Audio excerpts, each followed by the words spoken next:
Bucaqların cəmi 1620 olan düzgün çoxbucaqlının diaqonallarının sayını tapın. Daxili bucaqların cəmi 180 vurulsun, n çıxılsın 2 düsturu ilə. Diaqonalların sayı isə n vurulsun, n çıxılsın 3 bölünsün 2 düsturu ilə hesablanır. Burada bu ifadəni 1620-yə bərabər etsək və buradan n tapsaq, deməli n çıx 2 bərabərdir 1620 bölünsün 180.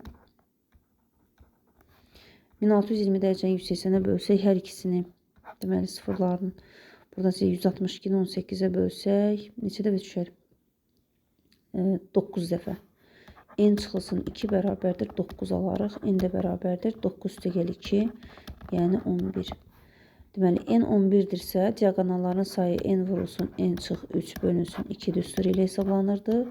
11 vurulsun, 11-dən 3-ə çıxsaq 8, bölsək 2-yə, 8 2-yə 4, 4 11-ə vursaq 44 edər. Deməli, diaqonalların sayı olacaq 44.